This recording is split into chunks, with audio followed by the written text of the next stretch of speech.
Hello students, welcome to all of आपके अपने YouTube channel पर। मैं आपकी केमिस्ट्री टीचर काजल आपको केमिस्ट्री की क्लासेस करा रही हूँ। और जो हमारे टॉपिक वाइज टॉपिक हो रहे हैं, तो आई होप आप सभी को पीछे की क्लासेस समझ में आई होंगी। आप सभी को मेरी तरफ से जय श्री राधे कृष्णा, राधे राधे सभी को। जल्दी जल्दी सभी लाइव आ जाइए, आपकी क्लासेस आ चुकी है, आपकी क्लासेस आ चुकी हैं, जल्दी सभी लाइव आ जाइए। हमने पीछे के जो टॉपिक्स किए थे, आई होप आपको किसी को भी दिक्कत नहीं आई होगी पीछे के टॉपिक में। हमारी और जो क्लासेस हुई हैं, जिन बच्चों ने नहीं देखी हैं वो पूरी क्लासेस देख ले पीछे की, तभी आगे बढ़े, ठीक है। क्योंकि हर टॉपिक अब जो इसमें सेकंड चैप्टर में हो, 11th क्लास में है हमारा एटॉमिक स्ट्रक्चर, परमाणु संरचना, तो इसमें क्या होता है, टॉपिक वाइज टॉपिक अटैच्ड होते हैं, तो इस वजह से पीछे सारे टॉपिक देखने जरूरी हैं। जल्दी सभी आ जाइए लाइव। देखिए, आज जो हम स्टार्ट करने वाले हैं वो करने वाले हैं Pauli exclusion law. Pauli exclusion law, Pauli का अपवर्जन सिद्धांत, पाउली का अपवर्जन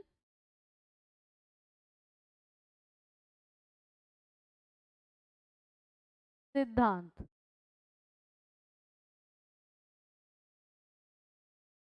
ये पाउली हैं जो आपको दिख रहे हैं, इनको पाउली, इनका नाम पाउली है। देखिए, इनका पूरा नाम क्या है, इनका पूरा नाम है वोल्फगैंग पाउली, वोल्फगैंग पाउली।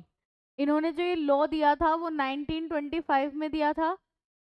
ये जर्मन केमिस्ट हैं, जर्मन केमिस्ट है ये। इन्होंने अपना लॉ 1925 में दिया था। इन्होंने क्या कहा था लॉ के बारे में, देखिए।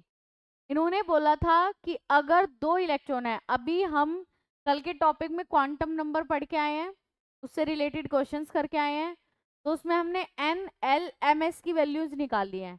यानी पाउली का जो लॉ है, पाउली का जो सिद्धांत है, वो फुल्ली डिपेंडेंट है क्वांटम नंबर पर, ठीक है।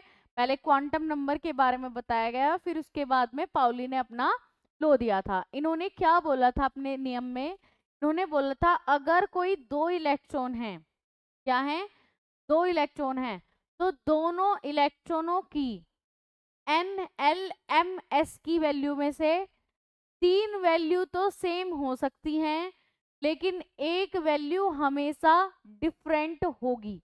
एक भी डिफरेंट हो सकती है, एक से ज्यादा भी डिफरेंट हो सकती है, लेकिन इनके कहने का जो तात्पर्य था, जो मेन पर्पस था, वो ये था कि चारों क्वांटम नंबर की वैल्यूज सेम नहीं हो सकती किन्हीं भी दो इलेक्ट्रॉन्स के लिए।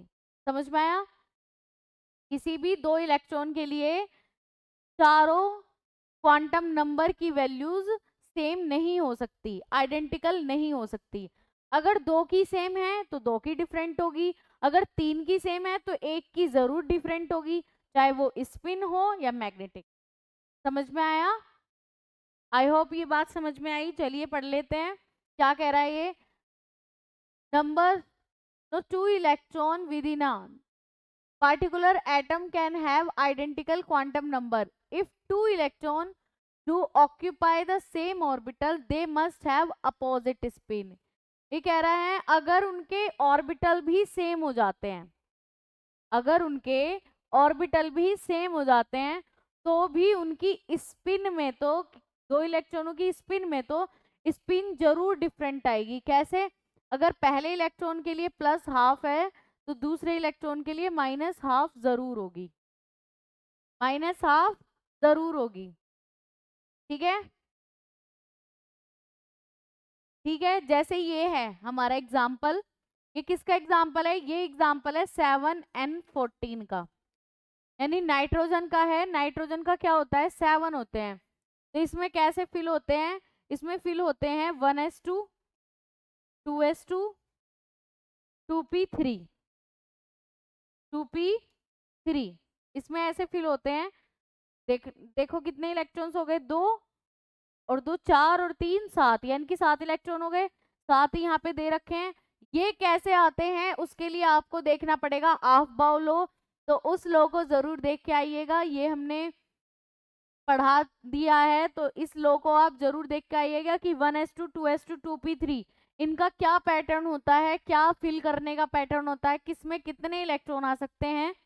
ठीक है, तो देखिए 1s2 यानी कि s का एक ऑर्बिटल होता है सिर्फ, तो 1s2 है तो एक सिंगल आएगा, एक दूसरा इसका पेयर बनाएगा। दूसरा इलेक्ट्रॉन है 2s2, तो 2s2 के लिए एक क्लॉकवाइज और एक एंटी क्लॉकवाइज। तीसरा है 2p3, एक क्लॉकवाइज। पहले तो सब हुंड्स रूल के अनुसार, ये जो फिलिंग होती है ये होती है हुंड्स रूल के अनुसार, तो आपको इसके लिए हुंड्स रूल देख के आना है। हुंड्स रूल आपको नेक्स्ट वीडियो में मिलेगा कि इनको कैसे फिल कर सकते हैं, ऑफ-बाउ लॉ को कैसे किया जाता है, हुंड के लॉ को कैसे फिल किया जा सकता है, कैसे फॉलो कर सकते हैं हम किसी भी ऑर्बिटल को भरने में। तो इसकी आपको नेक्स्ट वीडियोस मिलेंगी, उन्हें जरूर देखिएगा सभी। देखिए 1s2 2s2 2p3, तो अगर हम इसकी बात करने लगे 2p की, अगर हम 2p की बात करने लगे तो इसमें n इज इक्वल्स टू क्या है 2, p is equals to l is equals to क्या है n l m s की वैल्यू के बारे में बात चल रही है ना, कि 4 क्वांटम नंबर, जो 4 क्वांटम संख्या हम पढ़ के आए हैं उनमें से 2 के सेम हो सकते हैं, 3 के सेम हो सकते हैं, लेकिन चारों के चारों सेम नहीं हो सकते। जैसे n इज इक्वल्स टू 2, तो l की वैल्यू तो n पे डिपेंड करती है, तो n माइनस 1 क्या हो जाएगा, n माइनस 1 क्या हो जाएगा 1, यानी कि 2 माइनस 1 यानी 1, 0 और 1 दोनों होती है, लेकिन अभी हम फिलहाल बात कर रहे हैं सिर्फ एक उसके लिए। ठीक है, अब नेक्स्ट पे चलते हैं m। अगर इसकी वैल्यू 1 है तो इसकी वैल्यू -1 +1 -1 0 एंड +1 होगी, -1 0 एंड +1 होगी। और अगर हम देखने भी लगे किसके लिए, लास्ट इलेक्ट्रॉन के लिए देखने लगे, तो इसकी वैल्यू भी 1 हो जाएगी, इसकी वैल्यू भी 1 हो जाएगी m की, क्योंकि 0 तो यहाँ पे आएगा। और चलिए इसको नेक्स्ट पेज पे देख लेते हैं। यहाँ पे देखिए हमारे पास है 2p3, 2p3 है, इसमें देखिए p को कैसे फिल करते हैं, एक इलेक्ट्रॉन इसमें, एक इसमें, एक इसमें, यानी पहले क्लॉकवाइज भरेंगे फिर एंटी क्लॉकवाइज भरेंगे, पहले पेयर बाद में बनाना स्टार्ट करेंगे, पहले उस ऑर्बिटल में एक एक इलेक्ट्रॉन फिल होंगे। ये हुंड्स का रूल था जो आपको नेक्स्ट क्लास में देखने के लिए मिलेगा। तो इसमें n इज इक्वल्स टू क्या है, हम यही निकालते आए हैं 2, l इज इक्वल्स टू क्या है n माइनस 1, कि 0 भी होता है, लेकिन अभी हम सिर्फ इसके पार्टिकुलर एक चीज के बारे में बात करेंगे। तो 0 1 हमने p के लिए 1 भी मान ली, वैसे तो 1 ही होती है p के लिए, ये तो याद करने का भी तरीका है कि p के लिए क्या होती है, l की वैल्यू 1 होती है, ये तो s के लिए होती है, ये p के लिए होती है। तो अभी p की बात चल रही है ना, तो p के लिए l की वैल्यू क्या होती है 1, ये तो बिना निकाले आप कर सकते हो। ये फॉर्मूला हम कब लगाएंगे, जब बोलेगा कि टोटल वैल्यू निकालिए एजीमुथल की, टोटल वैल्यू, ये वाला फॉर्मूला हम जब लगाएंगे जब आपसे बोल देंगे कि टोटल वैल्यू निकालिए द्विगंशी क्वांटम संख्या की, एजीमुथल की। अगर तुम्हें ऐसी कोई पर्टिकुलर चीज दे देते हैं और NLMS में से जैसे पाउली लॉ बताने के लिए करते हैं, तो हमें क्या करना पड़ेगा, हमें याद है कि S बराबर 0 होता है, S के लिए L का मान क्या होता है 0, P के लिए क्या होता है 1, D के लिए क्या होता है 2 और F के लिए क्या होता है 3। ठीक है, ये वैल्यूज होती हैं जो हम पीछे क्लास में पढ़ के आ चुके हैं। इनके लिए L की वैल्यू होती है, तो यहाँ P है तो P के लिए L क्या कितना आएगा 1, यानी हमारा क्या आया है अभी n is equals to 2, p is equals to, यानी l इज इक्वल्स टू 1। अब m की बात करें, m की बात करें तो m कैसा होता है 0 -1 और +1, तो लास्ट इलेक्ट्रॉन के लिए m की वैल्यू क्या हो जाएगी, लास्ट के लिए m की वैल्यू क्या हो जाएगी +1, टोटल वैल्यू है -1 0 +1, ठीक है, लेकिन लास्ट इलेक्ट्रॉन के लिए क्या हो जाएगी +1। अब आगे आइए s, तो लास्ट इलेक्ट्रॉन के लिए अगर हमने m निकाला है, लास्ट इलेक्ट्रॉन के लिए अगर हमने m निकाला है, तो लास्ट इलेक्ट्रॉन के लिए s की भी वैल्यू चाहिए हमें। क्लॉकवाइज के लिए मैंने क्या बताई थी, s की वैल्यू +½ क्लॉकवाइज के लिए मैंने क्या बताई थी, +½ तो देखिए यहाँ पर क्या आती है वैल्यूज, यहाँ पर NLMS की वैल्यू देखिए, n की वैल्यू 2, l की वैल्यू 1, m की value 1 for last electron and s की वैल्यू +½ देखिए 2 की सेम हो गई, लेकिन 2 की फिर डिफरेंट हो गई, ये क्या हो गई, डिफरेंट। तो यही इनका लो था कि अगर 2 की सेम आ जाए, 3 की सेम आ जाए, लेकिन हमेशा या तो फोर्थ क्वांटम नंबर ऐसा मान होगा यानी डिफरेंट होगा, आपको पता भी है कि +½ और -½ आएगा, तो ये तो डिफरेंट होंगे होंगे, यानी स्पिन तो और क्वांटम नंबर से मैच करेगी ही नहीं। बात समझ में आई यहाँ तक? ये था पाउली का एक्सक्लूजन लो, जो आपको मैंने अब बता भी दिया है। देखिए यहाँ पर एक एग्जांपल से हम देखते हैं फर्स्ट इलेक्ट्रॉन के लिए, जो अभी मैंने आपको बताया था वो देखिए। n की वैल्यू अगर फर्स्ट इलेक्ट्रॉन के लिए 1 है, 1s1 की बात कर लो, 1s1 की बात चल रही है यहाँ पे, ठीक है। n की वैल्यू फर्स्ट इलेक्ट्रॉन के लिए क्या है, 1, यानी ये जो रहते हैं ये n रहते हैं, इनके n की वैल्यू 1 हो गई, l की वैल्यू क्या हो गई 0, और ml की वैल्यू यानी ये है मैग्नेटिक क्वांटम नंबर। तो जब n की वैल्यू 1 होती है, l की वैल्यू 0 होती है, तो ml की भी वैल्यू क्या होती है, 0 होती है, ठीक है।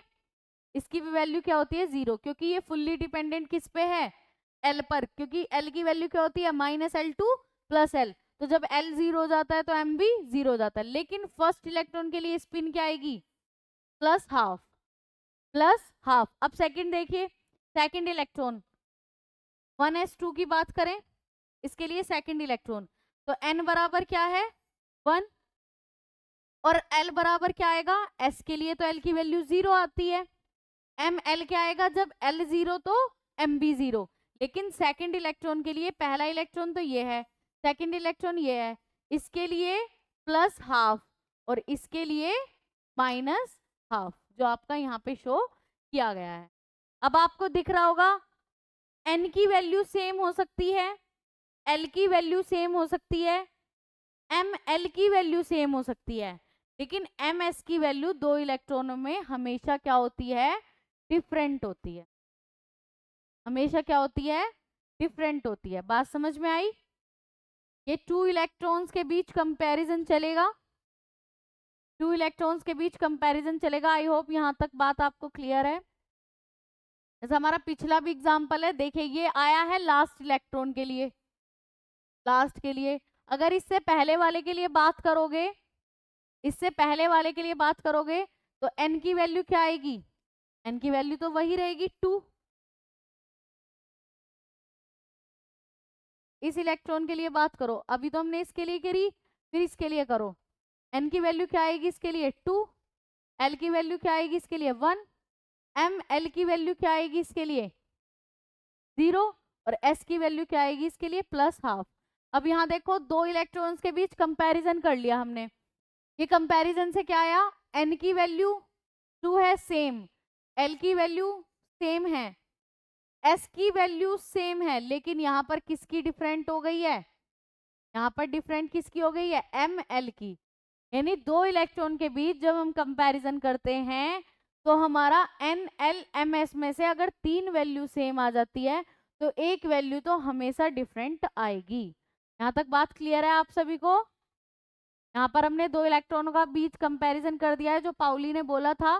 तो n की वैल्यू सेम है, l की वैल्यू सेम है, लेकिन ml की वैल्यू डिफरेंट है, जबकि s की भी वैल्यू सेम है। यहाँ पर बात समझ में आई? एक क्वेश्चन रेज अप हो रहा होगा कि जिसमें s की वैल्यू सेम होती है, ऐसा कोई एग्जाम्पल, तो यही है हमारा ऐसा एग्जाम्पल जिसमें s की वैल्यू भी सेम हो जाती है। बात क्लियर है? क्योंकि हमें कंपैरिजन तो 2 इलेक्ट्रॉनों के बीच करना पड़ेगा, क्योंकि लो तो यही कहता है कि अगर 2 इलेक्ट्रॉनों के बीच n l m के मान समान है तो s का मान हमेशा डिफरेंट होगा, या n l एस की वैल्यू समान है तो ml का डिफरेंट होगा। बात समझ में आती है यहाँ पे? देखिए इस एग्जाम्पल से और क्लियर हो जाएगा आपको। यहाँ पे बात हो रही है 1s2 की, इसके लिए एग्जाम्पल्स हैं। वेरी गुड, ठीक है। तो आज के लिए इतना ही रखते हैं। आपका पाउली लॉ कंप्लीट हो चुका है। इससे रिलेटेड क्वेश्चन आप अटेम्प्ट करिए। कोई प्रॉब्लम आती है तो कमेंट बॉक्स में लिख दीजिए, आपकी सारी प्रॉब्लम्स क्लियर होंगी। ठीक है, ऑल द बेस्ट सभी को। जय श्री राधे कृष्ण।